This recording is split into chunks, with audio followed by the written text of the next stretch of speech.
بسم الله الرحمن الرحيم والتين والزيتون وطور سينين وهذا البلد الأمين لقد خلقنا الإنسان في أحسن تقويم ثم رددناه أسفل سافلين إلا الذين آمنوا وعملوا الصالحات فلهم أجر غير ممنون فما يكذبك بعد بالدين أليس الله بأحكم الحاكمين اللهم صل على سيدنا ومولانا محمد اللهم صل على سيدنا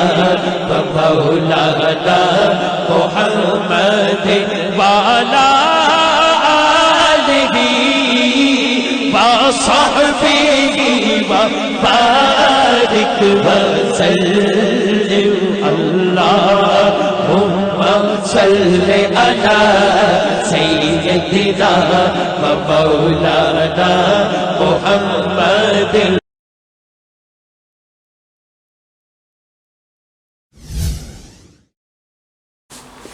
الحمد لله نحمده ونستعينه ونستغفره ونؤمن به ونتوكل عليه ونعوذ بالله من شرور أنفسنا ومن سيئات أعمالنا من يهده الله فلا مضل له ومن يضلله فلا هادي له ونشهد أن لا إله إلا الله وحده لا شريك له ونشهد أن محمدا عبده ورسوله.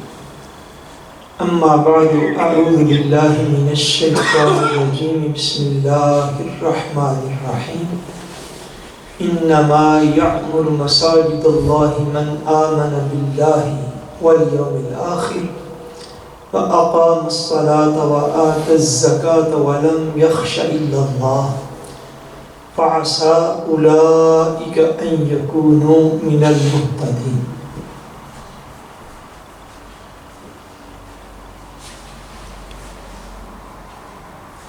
عن رسول الله صلى الله عليه وآله وسلم أنه نهى عن تناشد الأشعار في المسجد وعن البيع والاشتراء فيه وأن يتحلق الناس فيه يوم الجمعة قبل الصلاة. آمنت بالله صدق الله العظيم وصدق رسوله النبي الكريم ونحن على ذلك من الشاهدين والشاكرين والحمد لله رب العالمين. إن الله وملائكته يصلون على النبي يا أيها الذين آمنوا صلوا عليه وسلموا تسليما. اللهم صل على سيدنا ومولانا محمد وعلى آله وصحبه وبارك وسلم. اللهم صل على سيدنا ومولانا محمد وعلى آله وصحبه وبارك وسلم. الصلاة والسلام عليك يا رسول الله وعلى آلك وأصحابك يا حبيب الله. اللہ تبارک و تعالی وحدہ لا شریک کا بے پایاں فضل و کرم اور احسان و انعام ہے کہ جس نے باعث تخلیق کائنات رحمت للعالمین شافع روز جزا خاتم النبیین حضور سیدنا محمد مصطفیٰ صلی اللہ علیہ وآلہ وسلم کے مبارک وسیلہ سے ہم سب کو دولت ایمان عطا فرمائی. اللہ تبارک و تعالی کما حقہ ہم اس دولت کی قدر کرنے کی توفیق عطا فرمائے. آمین. مساجد کے آداب اور ان کے احکام جو ہیں اس حوالے سے ہماری گفتگو جو ہے وہ جاری ہے. مساجد کو آباد کرنے کے حوالے سے اس کو تعمیر کرنے کے حوالے سے بہت ساری اہم باتیں بھی الحمدللہ تعالیٰ اس گفتگو میں پہلے ہو چکی ہوئی ہیں۔ آج احادیث طیبات کی روشنی میں مزید کچھ آداب اور احکام جو ہیں انشاءاللہ تبارک و تعالیٰ انہیں عرض کرنے کی سعادت جو ہے وہ حاصل کی جائے گی۔ حضرت عبداللہ بن عمر بن عاص رضی اللہ تعالیٰ عنہ آپ روایت فرماتے ہیں کہ آقا دو عالم نبی کریم صلی اللہ علیہ وآلہ وسلم نے مساجد کے حوالے سے ہمیں 3 چیزوں سے منع فرمایا۔ انہو نہا عن تناشد الاشعار فی المسجد، فرماتے ہیں کہ حضور نبی کریم صلی اللہ علیہ وسلم نے ہمیں مساجد میں اشعار کے شعروں کے پڑھنے سے منع فرمایا۔ وعن البیع والاشتراء فیہ، اور حضور نبی کریم صلی اللہ علیہ وسلم نے ہمیں مسجدوں میں خرید و فروخت کرنے سے منع فرمایا۔ خرید و فروخت کرنے سے منع فرمایا۔ وَأَن يَتَحَلَّقَ النَّاسُ فِيهِ يَوْمَ الْجُمُعَةِ قَبْلَ الصَّلَاةِ، فرماتے ہیں حضور نبی کریم صلی اللہ علیہ وسلم نے ہمیں جمعے والے دن مساجد میں نماز سے پہلے حلقے بنا کے بیٹھنے سے منع فرمایا۔ نماز سے قبل جو موجود ہوتا ہے اس میں آپس میں حلقے اور گروپ جو ہے وہ بڑی مساجد میں کوئی گروپ یہاں پہ بیٹھا ہوئے، کوئی وہاں پہ بیٹھا ہوئے، کوئی وہاں پہ بیٹھا ہوئے، فرماتے کہ حضور نے ہمیں جمعے والے دن مساجد میں حلقے بنا کے بیٹھنے سے نماز سے پہلے جو ہے وہ اس سے منع فرمایا۔ یہ 3 چیزیں جو ہیں کا مزید تھوڑی ایکسپلینیشن اور وضاحت جو ہے وہ آج کی گفتگو میں کرنا مقصود ہے۔ پہلی چیز جس سے حضور نبی کریم صلی اللہ علیہ وسلم نے مساجد کے آداب کے حوالے سے جس کو مکروہ فرمایا اور غیر مناسب خیال فرمایا اور جس سے امت کو عام طور پہ منع فرمایا، وہ ہے مساجد میں اشعار کا پڑھنا۔ مساجد میں کس چیز کا پڑھنا؟ اشعار کا پڑھنا، شعروں کا پڑھنا۔ اس کو مسجد کے آداب کے منافی آپ نے قرار دیا، مگر اس سے مراد یاد رکھ لیجیے دیگر تمام احادیث کا مطالعہ کرتے ہوئے اس سے مراد وہ اشعار ہیں جو کہ غیر دینی اشعار ہیں۔ کون سے شعر؟ جو کہ غیر دینی ہیں، جو دین کی بنیادی تعلیمات سے مطابقت نہ رکھتے ہیں۔ جو اشعار دین کی جو بیسکلی ٹیچنگز ہیں، بیسکلی تعلیمات ہیں دین کی، اگر کوئی شعر ان سے اپوزٹ چلا جائے، ان سے مطابقت نہ رکھتا ہو، تو ایسے اشعار کا پڑھنا مساجد کے باہر بھی جائز نہیں ہے۔ ایک مسلمان کے لیے مساجد سے باہر بھی جائز نہیں ہے کہ وہ ایسے اشعار کا پڑھے کہ جو دین کے فکر کے ساتھ، دین کی تعلیمات کے ساتھ، دین کے بنیادی اصولوں کے ساتھ مطابقت نہ رکھتے ہوں، اور دوسرا ان کے خدا نخواستہ اپوزٹ ہوں، خدا نخواستہ اس کے اپوزٹ ہوں۔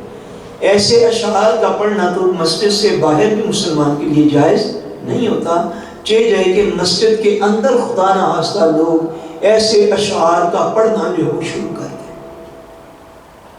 اس لیے مساجد میں اور دین کی محافل میں جو کلام پڑھے جاتے ہیں ان کے اوپر خاص ذمہ داری کے ساتھ پڑھنے والے بندے کو پڑھنا چاہیے۔ یہ بات آپ سمجھ رہے ہیں؟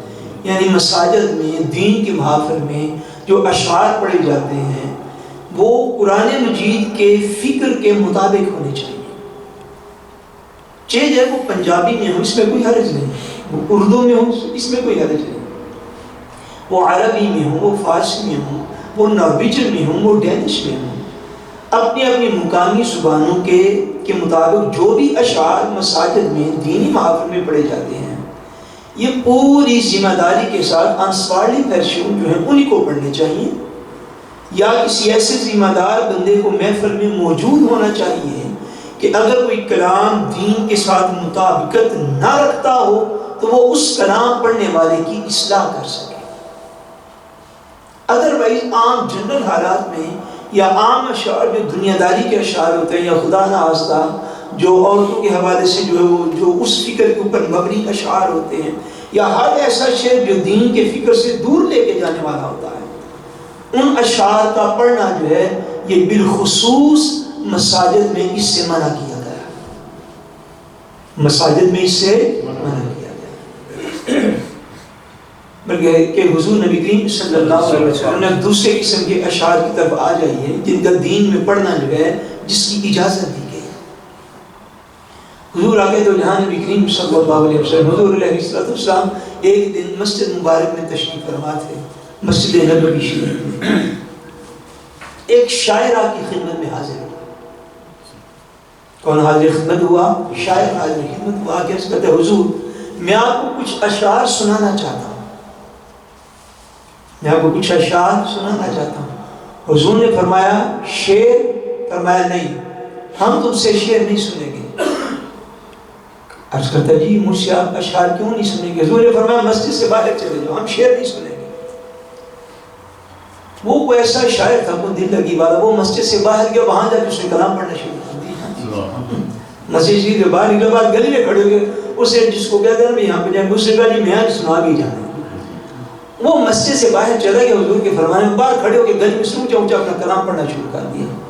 حضور علیہ السلام نے اسے بلوایا، اور بلوا کے حضور نے اس کے اشعار پہ خوش ہو کے اسے ایک کپڑا عطا فرمایا، اسے ایک کپڑا عطا فرمایا، اور فرمایا یہ جو تم نے اپنے اشعار میں اللہ کی حمد کی ہے اس پر ہم تمہیں یہ تحفہ پیش کر رہے ہیں، ہم یہ تحفہ تمہیں عطا فرما رہے ہیں۔ سو اس شاعر کو حضور نے مسجد میں پڑھنے کی اجازت تو نہ دی، مگر باہر گلی میں جب اس کا کلام سنا پھر بلا کے حضور نے اس کو اپنی طرف سے کپڑا جو ہے وہ عطا فرمایا، اور فرمایا کہ تمہارا کلام اچھا تھا، تو نے جو اشعار پڑھے وہ اللہ کی حمد پر مشتمل تھے، وہ اللہ تبارک و تعالیٰ کی حمد تھی، اللہ تبارک و تعالیٰ کی تعریف تھی، تو وہ اشعار تم نے بڑے اچھے لکھے اس لیے اس پہ ہم تمہیں خوش ہو کے یہ عطا فرماتے ہیں۔ مگر بعض اوقات تو ایسا بھی ہوا، آپ کے علم میں یہ مشہور و معروف سے واقعہ ہے کہ بعض اوقات تو ایسا بھی ہوا کہ حضور نبی کریم صلی اللہ علیہ وآلہ وسلم نے حضرت حسان بن ثابت رضی اللہ تعالیٰ عنہ جو حضور کے مشہور ثنا خوان اور درباری شاعر تھے، دیگر اصحاب جو تھے صحابہ کرام میں بڑے بڑے اعلیٰ پائے کے شعراء ہوئے ہیں، اور بڑا بڑا اچھا کلام انہوں نے حضور علیہ السلام کی شان میں نعتیں لکھی۔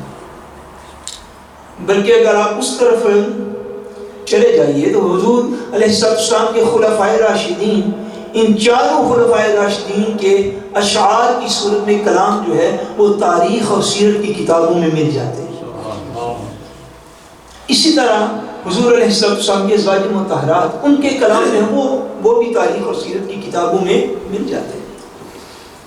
مگر جب ایک بعض اوقات ایسا خاص موقع بھی آیا کہ حضور نبی کریم صلی اللہ علیہ وآلہ وسلم نے حضور نے صحابہ اکرام کو بلایا اور ارشاد فرمایا کہ کفار مکہ جو ہیں، کون سا طبقہ؟ کفار مکہ جو ہیں، فرمایا ان کی مذمت میں اشعار لکھو، ان کی مذمت اور ان کی توہین میں اشعار لکھو۔ حضور نے صحابہ کو فرمایا، جو شاعر صحابہ کرام تھے، جو آلریڈی اشعار وغیرہ لکھا کرتے تھے، ان کا ذوق تھا شاعری کا، حضور نے ان کو بلایا، حتیٰ کہ ایک صحابی رسول جو تھے وہ کھڑے ہوئے، انہوں نے اپنا کلام پیش کیا، حضور نے سنا، مگر حضور نے سن کے کچھ اس کو بہت زیادہ پسند نہیں کروایا۔ اس موقع پر ایک اور غلام جو شاید کو فرمایا تم سناؤ کلام کا تھیما کیا، اس بات کو سنیے۔ فرمایا کلام کا تھیما یہ ہونا چاہیے کہ تم کفار مکہ کے جو سردار ہیں ان کی مذمت کرو اور ان کی توہین کرو اور اشعار میں ان کی انسلٹ کرو. پوری ذمہ داری سے حدیث پاک کے ایک لفظ کی جو ہے وہ پوری ذمہ داری سے آپ کو یہ بات عرض کروں جو حضور نے انہیں فرمایا کیوں؟ فرمایا اس لیے کہ عرب جو تھے یہ بڑے کلام لکھنے والے لوگ تھے اور اس طرح کے صاحب زبان لوگ تھے. وہ اپنے آپ کو تو عرب کہتے تھے, بقیہ ساری دنیا کو عجم کہتے تھے. کیا کہتے تھے بقیہ ساری دنیا کو؟ آپ کو پتا نا, وہ کہتے کہ وہ عرب ہیں, بقیہ ساری دنیا کیا ہے؟ عجم کا معنی کیا ہوتا ہے؟ گونگا. کیا معنی؟ گونگا. وہ کہتے تھے ہماری زبان دانی کے مقابلے میں بقیہ دنیا تو ایسی ہے جیسے گونگی ہوتی ہے. اتنا ان کو اپنی زبان دانی پر ناز تھا.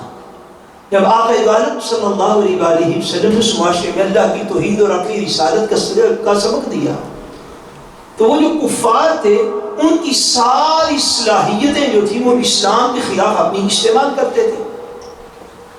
اب جو حضور علیہ السلام کو اللہ کریم ظاہری طور پر دنیا میں مزید عزت و جلال عطا فرماتا چلا گیا تو ان کی مخالفت تیز ہوتی تھی اور وہ حضور علیہ السلام کی مخالفت میں بڑے بڑے اشعار لکھتے تھے اور بڑی بڑی نظمیں لکھتے تھے جو حضور علیہ السلام کی معذرت توہین پر مبنی ہوتی تھی. اس قاعدے کو سمجھیے جو میں آپ کو اس حدیث پاک کی روشنی میں عرض کرنا چاہتا ہوں. یہ حدیث پاک جو میں عرض کر رہا ہوں یہ کتب حدیث کی تمام معتبر کتب کے اندر یہ حدیث پاک جو ہے یہ موجود ہے.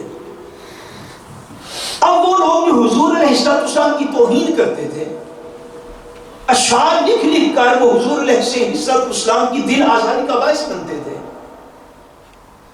اب اگر کہیں سے سن کر یا پڑھ کر یا کوئی ٹیلی ویژن کا کسی اینکر کا پروگرام دیکھ کر اگر آپ کو یہ بات کسی نے بتانے کی یا سکھانے کی کوشش کی ہے تو وہ بندہ اپنی بات کی ضرور اصلاح کرے.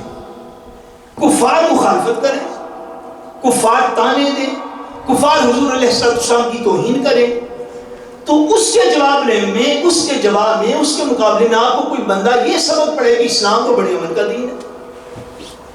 میں پوری ذمہ داری سے یہ بات عرض کر رہا ہوں, کفار اشعار میں حضور کو تانے دیتے معاذ حضور علیہ السلام کی توہین کرتے تو حضور تو اس پر خاموش نہیں رہے. حضور کا میں آپ کے سامنے رکھ رہا ہوں اور صحیح احادیث پاک سے آپ کی خدمت میں یہ بات عرض کر رہا ہوں. حضور نے اپنی امت کے جو صحابہ میں شعراء صحابہ تھے ان کو بلا لیا, فرمایا بھائی تمہاری شاعری کس میں کام آئے گی اسلام کے, اور وہ اشعار لکھ لکھ کر ہماری توہین کرتے ہیں. حضور نے فرمایا تم بھی اشعار لکھو اور وہ اشعار لکھ کر ان میں کفار مکہ کی توہین اور انسلٹ کرو. اس انسلٹ کا جواب یوں دیا جائے گا. آج امت کو اس بات کو یہ پڑھایا جائے کہ بھائی کوئی تمہارے نبی کی توہین کرے تو تم سر نیواں کر کے تو خاموش ہو کے بیٹھ جاؤ, یہ حضور کا دیا ہوا راستہ نہیں ہے. جب ایمان و اسلام ہی آپ کا خطرے میں پڑ جائے اس وقت بھی اگر آپ کی زبان نہیں بولی تو پھر یہی زبانیں ہیں باخدا جو جھوٹ اور غیبت کے حوالے کر دی جاتی ہیں. پھر یہی زبانیں ہیں جو ایک دوسرے کے ساتھ لڑنے کے حوالے کر, جو نبی کی عزت کے لیے نہ بول سکا اس زبان کو گناہوں کے اندر دھکیل دیا جاتا. پھر وہ ساری عمر گناہ ہی کرتا, اس کو نبی کی عزت کی جو توفیق نہیں اس کے دفاع کی. حضور نے صحابہ کو بلایا, فرمایا ایک بات کا خیال رکھنا, یہ بڑی پرلطف بات ہے اگر آپ اس کو صحیح ڈیپلی سمجھ رہے ہوں جو میں آپ عرض کروں. فرمایا ایک بات کا دھیان رکھنا کہ وہ جو کفار مکہ ہیں ان کے ساتھ میری رشتہ داریاں بھی ہیں, ان کے ساتھ میری رشتہ داری میرے قبیلے کے لوگ بھی ہیں. پھر میرے آبا اور ان کے آبا ایک ہیں, میرے باپ دادا اور ان کے باپ دادا ایک ہیں. جب ان کی توہین کرنا تو اتنا خیال تم نے شعروں میں ضرور رکھنا ہے کہ میرے باپ دادا کو سے جدا کر دینا. میرے باپ دادا کی نہ توہین ہونی بھائی, یہ بات ذہن میں رکھنا. حضور کو اپنے نسب سے اتنی محبت تھی. حضرت حسان بن ثابت کو بلایا حضور نے, حضرت حسان کو ارشاد فرمایا فرمایا حسان شعر لکھو کفار کی مذمت میں. کس سبجیکٹ پہ شعر لکھو؟ کفار کی مذمت میں, انسلٹ میں, ان کی توہین میں شعر لکھو, اس لیے کہ وہ تمہارے نبی کے لیے ایسا کر دے, تم اس کا جواب دو. فرمان کی مذمت میں شعر لکھو, مگر یہ بات یاد رکھا میرے آبا اور ان کے آبا ایک ہیں. میرے آبا کو درمیان سے نکالنا. حضرت حسان بن ثابت عرض کرتے حضور تو کیا کرو؟ آپ نے فرمایا ابو بکر کے پاس جاؤ رضی اللہ تعالیٰ. فرمایا ابو بکر جو ہیں یہ سارے عرب کے باپ دادا کو بڑی اچھی طرح جانتے ہیں, ان کے پاس جاؤ, وہ تمہیں سارا کچھ بتائیں گے کہ میرے والد کون تھے, ان کے والد کون تھے, ان کے والد کون تھے, ان کو عرب کا سارا نسب آتا ہے. حضرت حسان اشعار لکھنے سے پہلے, کلام لکھنے سے پہلے حضرت ابو بکر صدیق کے پاس گئے, سارا علم جا کے حاصل کیا, واپس حضور کی بارگاہ میں. حضور نے فرمایا اب عرض کی حضور میں نے حضرت ابو بکر صدیق سے اتنا تفصیل سے پوچھ لیا سارا کچھ کہ میں کفار مکہ میں سے آپ کے آبا و اجداد کو یوں باہر نکال لوں گا جیسے گوندے ہوئے آٹے سے بال باہر نکال لیا جاتا ہے. میں اتنا اچھا کلام لکھوں گا, خوش ہو جائیں گے سن کے. حضور علیہ السلام نے حضرت حسان بن ثابت کو اپنا منبر عطا فرمایا, اپنے منبر پہ کھڑا کیا. فرمایا اب پڑھ, اور جب تک تو اپنے نبی کی عزت کا دفاع کرتا رہے گا جبریل امین تمہاری مدد کرتے رہے گا. میں تو اشعار لکھا ہماری شان میں, پڑھ ہماری شان میں, اور جب تک تو اپنے نبی کی عزت کا دفاع کرتا رہے گا فرمایا اللہ کا ملائکہ کا سردار جبریل امین جو ہے وہ تیری مدد کرتا رہے گا. سو حضور علیہ السلام نے خالی نعت خان کو اپنا منبر نہیں دیا, یہ بات ذہن میں, خالی شاعر کو اپنا منبر نہیں دیا, بلکہ اپنا منبر حضور علیہ السلام کی عزت و ناموس کا جو دفاع کرنے والا بنا, حضور نے اس شاعر کو اپنا منبر عطا فرما دیا, حضور نے اس نعت خان کو اپنا منبر عطا فرما دیا. اور مسجد نبوی میں حضور علیہ السلام نے صحابہ سے اپنی نعتیں سنی. بولیے مسجد نبوی میں حضور نے نعتیں سنی صحابہ کرام سے, ان کو اپنی منبر عطا فرمایا. فرمائے پہ کھڑے ہو کر پڑھو. پھر تائید غیبی جو ہے اس کی جو ہے وہ تصدیق بھی فرمائی کہ جب تک کوئی میری عزت کا دفاع کرتا رہے گا تب تک ملائکہ جو ہے اس کی مدد بھی فرماتے رہے گا, اس کی مدد بھی فرماتے رہے گا. سو یہ جو حدیث پاک ہے اس کی وضاحت کرنا جو ہے وہ بہت ضروری تھا. عام حالات میں, جنرل حالات میں, یا ایسا کلام اگر مساجد میں پڑھا جائے جو کلام دین کے مطابق نہ ہو, بس اصول یہ ہے جو کلام دین کے مطابق نہ ہو, جس کلام کا جو آئیڈیا ہے, اس کا جو بیسک تھیم ہے, اس کی جو بیسک آئیڈیالوجی ہے, اگر وہ آئیڈیالوجی دین سے ٹکراتی ہے تو پھر ایسے اشعار کی مسجد میں پڑھنے کی اجازت نہیں ہے. پھر ایسے اشعار کی مسجد میں پڑھنے کی اجازت نہیں ہے. ہاں جو اللہ تبارک و تعالیٰ کی حمد پر مبنی ہے, حضور علیہ السلام کی یاد پر مبنی اشعار ہیں, اور یہ اکرام کی منقبت ہے, صحابہ و اہل بیت کی منقبت ہے, قرآن مجید کی تعلیم, تذکیر, نصیحت اس پر مبنی واقعات ہیں, یا حکمت و دانش کی دیگر باتیں ہیں, ان اشعار کو مساجد میں پڑھا جا سکتا. اگلی چیز صحابی فرماتے جسے حضور علیہ السلام نے ہمیں منع فرمایا وعن البیع والاشتراء فیہ. فرماتے ہیں حضور نے ہمیں مساجد میں خرید و فروخت کرنے سے منع فرمایا. مساجد میں ہمیں حضور نے خرید و فروخت کرنے سے منع فرمایا کہ مساجد میں خرید و فروخت مت کرنا, اس کو مکروہات میں شمار کیا جاتا ہے. بلکہ ایک حدیث پاک میں حضور نبی کریم صلی اللہ علیہ وسلم نے ارشاد فرمایا اگر کسی کو مسجد میں کوئی چیز فروخت کرتے دیکھو, کوئی شخص مسجد میں ابھی کوئی چیز بیچ رہا ہو, سلے کر رہا ہو, فروخت کر رہا ہو, فرمایا اگر کسی کو مسجد میں کوئی اپنی چیز فروخت کرتے دیکھو تو اسے کہو کہ اللہ تمہاری تجارت میں تمہیں نفع نہ دے. اسے یہ کہو کہ اللہ تیری تجارت میں تمہیں نفع نہ دے. مساجد کوئی خرید و فروخت کی جگہ پر نہیں. فرمایا اگر کوئی مسجد میں اپنی گم شدہ چیز کا اعلان کرے, اگر کوئی شخص مسجد میں اپنی گم شدہ چیز کا اعلان کرے تو اسے کہو جا اللہ تیری چیز تجھے واپس نہ لوٹائے, اللہ تجھے تیری چیز واپس نہ لوٹائے. مساجد میں گم شدہ چیزوں کا اعلان کرنا اس کو دین نے ناپسند فرمایا. اس کو دین نے ناپسند فرمایا کہ مساجد کے میں یہ نہ اعلان کیا جب مصلی اور محراب اور منبر پر کھڑے ہو کے اے جی فلاں چیز گم ہوگی تو جی دیا ہم آگے تے لے آ جائے. اس کو دین سب جو ہے وہ ناپسند، یہ مکروہات میں سے ہے۔ حضور نے فرمایا اگر کوئی مسجد میں اپنی چیز کا اعلان کرے، وہ میرا موبائل رہ گیا مسجد ہے، اے ذرا امام صاحب اعلان نہیں کرے، میری گھڑی گم ہوگی، اس کا ذرا اعلان تو کیجیے گا، میری جیکٹ رہ گئی، میری فلاں چیز رہ گئی، میری فلاں چیز رہ گئی۔ فرمایا اگر کسی کو مسجد میں اعلان کرتے ہوئے سنو نا کسی گم شدہ چیز کا، تو اسے جواب یہ ہے کہ یا اللہ تیری چیز تجھے واپس نہ لوٹائے۔ مساجد اعلان کرنے کی جگہ نہیں گم شدہ چیز، یہ آداب میں سے۔ اگر کسی چیز کی، کسی نمازی کی، کسی مقتدی کی کوئی چیز رہ گئی ہے تو اگر اس کی ضرورت کی ہے تو وہ یقیناً پلٹ کے آئے گا۔ اس کی مساجد کی جو انتظامی ہم کو اس بات کا اہتمام کرنا چاہیے، اگر کوئی چیز کسی کی رہ گئی اس کو سنبھال کے اپنے پاس رکھیں، مگر مساجد میں اس کا اعلان نہ کریں، مساجد میں اس کا اعلان نہ کریں۔ میں جس کی ضرورت کی چیز ہے، جو ہی اس کو پتہ چلے گا میری چیز گم ہو گئی ہے تو وہ یقیناً پلٹ کے آئے گا کہ نہیں؟ ہمارے ہاں کئی دفعہ اس طرح واقعات ہو جاتے ہیں، کسی 11ویں شب اگلے دن یا کوئی پروگرام میں کسی نیوکلر جو ہے وہ رہ گئی، نیوکلر رہ گئی تو 2 دن ہمارے پاس یہاں پہ پڑی گئی، دوسرے دن وہ بندہ کے اپنی نیوکل لے گیا۔ مجھے بعض احباب نے کہا اس وقت گیدرنگ تھی جی اعلان کر دیں، کہ میں اعلان تو نہیں کروں گا۔ کیوں؟ مساجد میں گم شدہ چیز کا اعلان کرنا یہ مکروہات میں سے، یہ مساجد کے آداب کے مطابق نہیں، یہ مساجد کے آداب کے منافی نہیں۔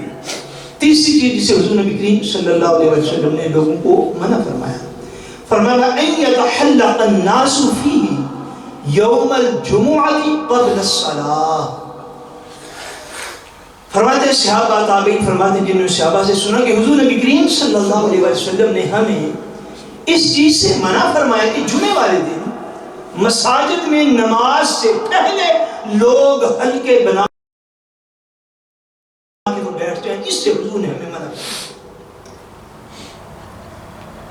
کہ جو ہی نماز جمعہ کے لیے لوگ مسجد میں آئیں تو اس ترتیب سے نہ بیٹھیں۔ یہ بات پوری توجہ کے ساتھ سنیے، سیکھیے، اپنی اولادوں تک حضور کا یہ پیغام پہنچائیے۔ فرمایا کہ جمعے والے دن جب لوگ مساجد میں آئیں تو نماز سے پہلے جتنا بھی وقت انہیں ملا ہے اس وقت میں حلقے بنا کے الگ الگ نہ بیٹھیں، حلقے بنا کے الگ الگ نہ بیٹھیں۔ جن مساجد میں 400-500 نمازی موجود ہوتے ہیں الحمدللہ نماز جمعہ کے موقع پر، آپ جائیے بڑی مساجد میں یہ عام اب جو ہے وہ ایک رواج ہے کہ جب تک امام صاحب گفتگو نہیں شروع کریں گے تب تک 2-4-5 بندے ایک کونے پہ بیٹھے ہیں، 5-10 بندے دوسرے کونے پہ بیٹھے ہیں، 2-4 کسی تھم دینا، 5-7 کسی اور تھم دینا۔ مساجد میں آنے والے کے لیے یہی تو آداب کا سیکھنا لازمی ہے۔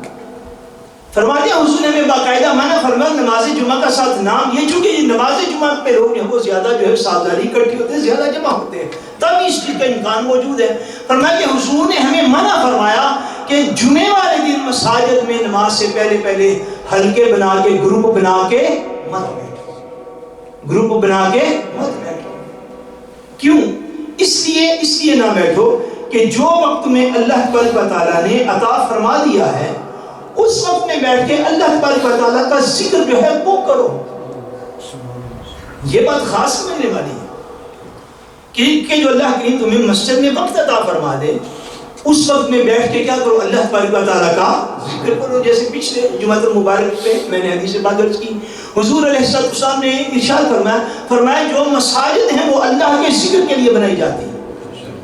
کس لیے بنائی جاتی ہے؟ اللہ کے ذکر کے لیے بنتی ہیں۔ فرمایا نماز کی ادائیگی کے لیے بنتی ہیں اور قرآن مجید کی تلاوت کے لیے بنائی جاتی ہیں۔ جو تھوڑا بہت مل جائے مساجد میں ایکسٹرا، اس وقت میں بیٹھ کے اللہ تبارک و تعالیٰ کی عبادت کرنی چاہیے۔ جیسے ایک اور حدیث پاک میں حضور علیہ السلام نے ارشاد فرمایا صحابہ کو فرمایا اذا مررتم بریاض الجنۃ فارتعوا۔ حضور نے ارشاد فرمایا اے صحابہ، اے میرے امتیوں، اے میرا کلمہ پڑھنے والوں، جب تم جنت کے باغات سے گزرو، کہاں سے گزرو؟ سارے مجھے کہاں سے گزرو؟ جنت کے باغات سے گزرو، فرتعو تو اس میں چر لیا کرو۔ سبحان اللہ، کیا کیا کرو؟ اس میں چر لیا کرو۔ صحابہ عرض کرتے حضور قلت یا رسول اللہ، کہتے ہم نے عرض کیا حضور وما ریاض الجنہ، حضور ریاض الجنہ کیا ہے؟ حضور جنت کے باغات کون سی اس روئے زمین پر، وہ کون سی جگہ حضور ہم سمجھ نہیں پائے، وہ کون سی جگہ ہیں جن کو آپ جنت کے باغات قرار دے رہے ہیں؟ حضور نے فرمایا المساجد، فرمایا زمین پر جو جنت کے باغات ہیں وہ اللہ کے گھر مسجدیں ہیں۔ مسجدیں کیا ہیں؟ جنت کے باغات ہیں۔ فرمایا یہ ریاض الجنہ ہے۔ مسجدیں کیا ہے؟ ریاض الجنہ۔ ایک تو وہ ریاض الجنہ جس کو حضور خود ارشاد فرمایا، فرمایا ما بین بیتی و منبری روضۃ من ریاض الجنہ۔ فرمایا کہ یہ جو سارا خطہ تم دیکھتے ہو، میرے گھر مبارک سے لے کر میرے منبر تک جہاں روزانہ میرے قدم رکھتے ہیں، یہ جگہ جنت کے باغوں میں سے ایک باغ ہے۔ اور چونکہ حضور کے قدمین شریفین کی ساری زمین کو برکت حاصل ہوئی نا، جیسے حضور نے فرمایا جعلت لی الارض مسجدا و طہورا، فرمایا اللہ نے میری خاطر ساری روئے زمین کو قابل عبادت اور مسجد بنا دیا ہوا ہے۔ یہ جو برکت مدینہ المنورہ کو ملی، اس کا فیض ساری دنیا کی مساجد کو تقسیم کیا گیا۔ حضور فرماتے ہیں کہ جب جنت کے باغات میں سے گزرو تو وہاں پہ چرا کر صحابہ کہتے ہیں حضور پتہ نہیں جنت کے باغات کون سے ہیں زمین پر؟ فرمایا مساجد، مسجدیں زمین پر جنت کے باغ ہیں۔ مسجدیں کیا ہے؟ زمین پر جنت کے، پھر بڑی مسجد کیا ہے؟ زمین پر جنت کا، جنت کا، جنت کا پیغام۔ جب یہ جنت کا کون سی جگہ، کون سی جگہ، کون سی جگہ؟ کبھی آپ نے سوچا ہے جس بندے کا دنیا میں جنت کے باغ میں بھی دل نہیں لگتا، جس کا دنیا میں ہر جگہ پہ دل لگا ہوا ہے، جس کا جنت کے باغ میں بھی دنیا میں دل نہیں لگتا، وہ کون سی جنت ہے جس کی وہ دن رات دعائیں مانگتا پھرتا ہے مرنے کے بعد؟ بھائی دنیا نے تو حضور نے فرمایا جس نے جنت کا باغ دیکھنا ہو وہ مسجد میں چلا جائے۔ مسجد دنیا میں جنت کا باغ ہے، مسجد کیا دنیا میں جنت کا باغ ہے۔ تو جس کا جنت کے باغ میں بھی دل نہ لگے، وہ اپنے دل کا اندازہ کرے اس کا دل کہاں غرق ہوا پھرتا ہے۔ اور حضور نے ساتھ کے شادر میں صحابہ پھر حضور وَمَرَّتْ یا رسول اللہ، حضور جنت کے باغ کی سمجھ آ گئی تو اس میں چرنا کیا ہے؟ جب گزرے تو آپ نے فرمایا چرو یہاں پہ، یعنی اس سے فیض حاصل کرو۔ حضور اس میں چرنا کیا ہے؟ حضور نے کہا قال سبحان اللہ والحمد للہ ولا الہ الا اللہ واللہ اکبر۔ فرمایا جب مسجد میں جاؤ تو یہ میں تمہیں وظیفہ بھی عطا فرماتا ہوں، مسجد میں جتنی دیر بیٹھو سبحان اللہ والحمد للہ ولا الہ الا اللہ واللہ اکبر، جس نے یہ پڑھ لیا وہ ایسے ہی ہے اس نے گویا کہ جنت کے باغ سے کچھ حاصل کر لیا، اس نے کچھ حاصل کر لیا۔ مراد کیا ہے کہ مسجد میں جتنی دیر بیٹھو اللہ کا ذکر کرتے رہو، مساجد میں جتنی دیر بیٹھو اللہ کا ذکر کرتے رہو، مساجد میں جتنی دیر بیٹھو حضور پر درود و سلام پڑھتے رہو، مساجد میں جو وقت زیادہ مل جائے اللہ کے قرآن کی تلاوت کرتے رہو، اپنے آپ کو اپنے مالک کے گھر میں سمجھو، جنت کے باغ میں سمجھو، اور یہاں پہ بیٹھ کے رب کو منا لو۔ ہائے افسوس ہمارا دن، ہماری صبح و شام جو مساجد میں آنے کا وقت ہے، ہمارا اور ہمارے بچوں کا کیا حال ہوا چاہتا ہے۔ یہ حالت ہو گئی ہے۔ آج محفل میلاد ہو یا محفل 11ویں شریف، خطبہ جمعہ ہو یا نماز کا وقت، قسم با خدا ہمارے نوجوان کثرت سے اس طرف جا رہے ہیں، سلام پھیر لیں، اللہ کا ذکر کریں یا نہ کریں، موبائل کو پہلے نکال کے سامنے رکھ لیتے ہیں۔ بچ جاؤ، بچ جاؤ، اپنی نسل کو بچا دو، اپنی اولادوں کو بچا دو۔ جنت کے باغ سے چڑھنا سیکھو۔ اس جنت کے باغ سے چڑھنے سے مراد اللہ کا ذکر کرنا ہے، حضور پر درود و سلام پڑھنا ہے، یہاں پہ بیٹھ کے قرآن مجید کی تلاوت کرنی ہے۔ ہمارا تو حال یہ ہو گیا ہے، ہمارا یہ حال ہو گیا۔ کسی جگہ پر ایک امام صاحب نے، ان کے ساتھ یہ واقعہ ہوا کہ وہ مسجد میں جا رہے نماز جمعہ پڑھانے کے لیے، ایک مقتدی مسجد سے باہر آ رہا تھا، وہ جمعہ پڑھانے کے لیے جا رہے ہیں اور مقتدی مسجد سے باہر آ رہے ہیں۔ دیگر پچھلے جمعے کے ٹائم میں مطابقت نہ تھی، ٹائم چینج ہوا تھا، مقتدی صاحب کو خبر نہ تھی۔ امام صاحب اپنے روٹین میں جمعہ پڑھانے کے لیے مسجد جا رہے ہیں، وہ کہتے ہیں میں نے دیکھا کہ مقتدی مسجد سے باہر آ رہے ہیں۔ میں نے پوچھا بھائی آپ کیوں باہر آ رہے ہیں؟ اس نے کہا اوہو وہ جی مجھے ٹائم کا پتہ نہیں تھا چلا، جمعہ تو بھی آدھا گھنٹہ لیٹ ہونے تو میں آدھا گھنٹہ ٹھہر کے آ جاؤں گا۔ اللہ کے بندو ہمارا دل کام میں لگا، مسجد آ کے بھی آدھا گھنٹہ زیادہ بیٹھنے کے روادار ہم نہیں ہیں، تو جنت کے بعد کی لذت ہم دنیا میں کیسے لیں؟ حضور نے فرمایا کہ تو پاس اتفاقاً بھی گزر جاؤ نا تو تھوڑے رک جاؤ کسی مسجد میں، تھوڑے کسی مسجد میں رک جاؤ، وہاں پہ اللہ کا تھوڑا ذکر کر لو، ذکر کر کے باہر آ جانا۔ اب مسجد میں آئے ہوئے لوگ واپس چلے جاتے جو ہمیں جمعہ کی خبر نہیں تھی، تو ہم ایگزیکٹ پھر 5 منٹ پہلے آئیں گے اور امام صاحب کے سلام پھیرنے کے بعد اس دعا بھی نہ مانگیں گے، اس سے پہلے مسجد سے باہر کھڑے بھی ہوں گے۔ جنت کے باغوں میں ایسے فیض نصیب نہیں ہوتا۔ مومن کے لیے کیا کہا گیا؟ المؤمن فی المسجد کالسمک فی الماء، مومن مسجد میں ایسے ہے جیسے مچھلی پانی میں ہوتی، جیسے مچھلی پانی میں ہوتی۔ المنافق فی المسجد کالطیر فی القفص، فرمایا گیا کہ منافق مسجد میں اس طرح ہوتا ہے گویا جس طرح پرندہ جو ہے وہ پنجرے میں قید ہوتا ہے۔ حضور کے دین کے نوکر کا کام حضور کا دین بیان کرنا ہے، اپنے نفس کا جائزہ لینا، یہ ہر شخص کی اپنی ذاتی ذمہ داری، یہ ہر شخص کی ذاتی ذمہ داری ہو رہی ہے کہ اس کا نفس کس طرح کا ہوتا ہے مسجد کے اندر، اس کا من کس طرح کا ہوتا ہے مسجد کے اندر، اس کا دل مسجد میں کیسے ہوتا ہے۔ آیا وہ یوں محسوس کرتا ہے گویا کہ مچھلی پانی میں ہو، یا اس کو یوں لگتا ہے معاذ اللہ کہ جیسے پرندہ جو ہے وہ کسی قید کے اندر مبتلا ہو گیا، کسی جال کسی قفس کے اندر آ گیا۔ دنیا میں جنت کے باغات کون سی جگہ ہیں؟ مسجد۔ کون سی جگہ ہیں؟ مسجد۔ اللہ کریم ہمارا دل اپنے گھروں میں لگائے اور ہمیں آداب کے مطابق اپنے گھروں میں حاضری کی توفیق عطا فرمائے۔ وما علینا الا البلاغ۔